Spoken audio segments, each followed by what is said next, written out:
Welcome back to Living Local. As we wrap up Love Week on this Valentine's Day, we wanted to take some time and focus on the love of books. The Rock Island Library is making it easy and fun for everyone to have a heart for reading this February.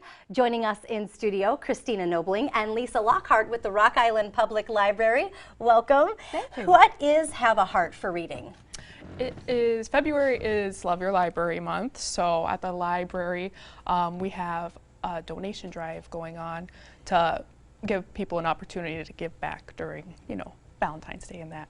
But it is a donation drive for kids who have more than $5 in fines so that they can get their library services back and start reading again. Oh, nice. That's nice. So why are you offering this?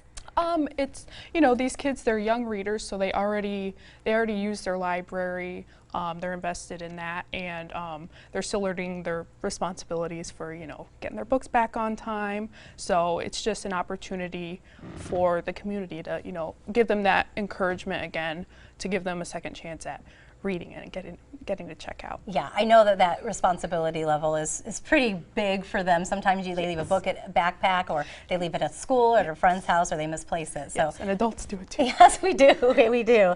So who qualifies for this?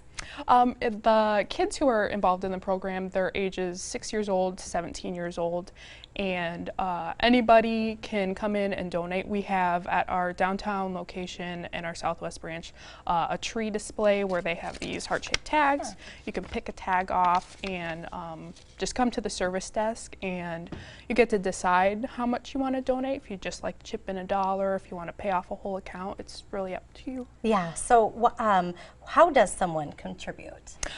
They would just come to the service desk, and it's all anonymous, but they pay like the day of, and we send a letter to the child, letting them know, like, a secret helper, paid off your library account or whatnot. So that's always nice for them, I think. That is, I'm sure they feel pretty special with that as well.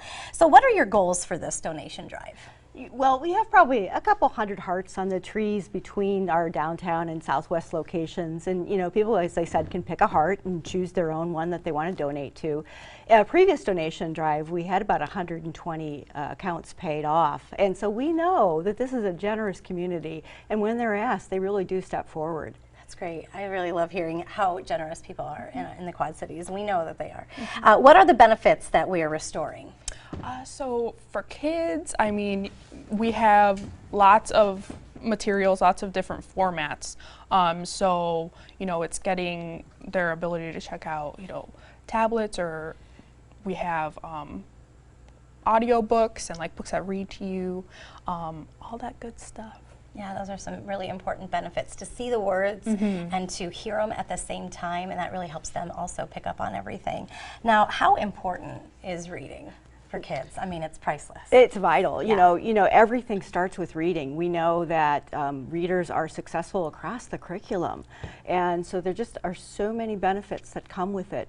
You have improved concentration, you have improved focus, you have the ability to put yourself into somebody else's shoes when you're in a story. Yeah. And so you develop imagination and empathy, and that's so important for a successful life, right? Yeah. And then also it's a habit that you can have your whole life. You're never going to age out of reading.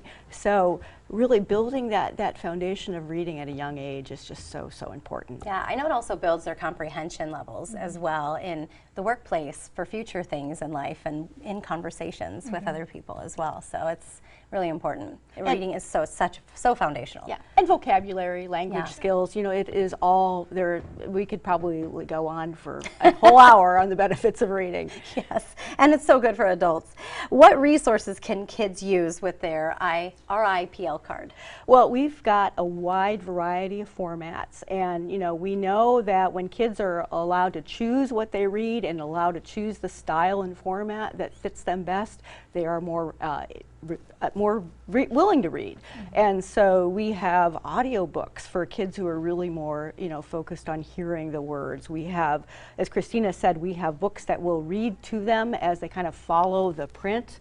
They're called Vox books and Wonder books. So it's an audio track built in. Do you care if I push that real quick? No, actually not. Actually, it's here. And then, yeah. It might be the volume. That's okay. Yeah, Anyway. I use these a lot with my kids.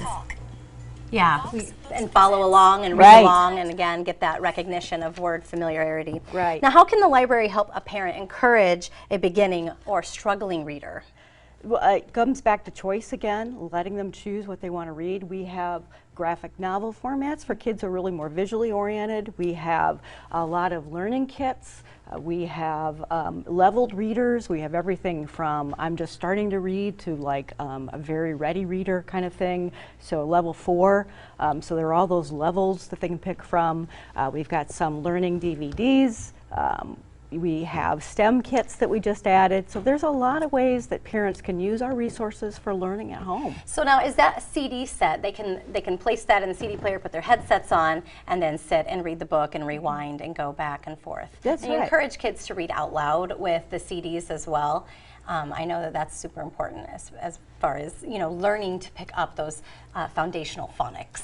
And more of that, books that you can read to your kids. We know that parents who read aloud to their kids just 15 minutes a day, that builds this habit for a lifetime. And the kids see you reading too. I mean, so that a powerful example. And that's why we have materials for all ages.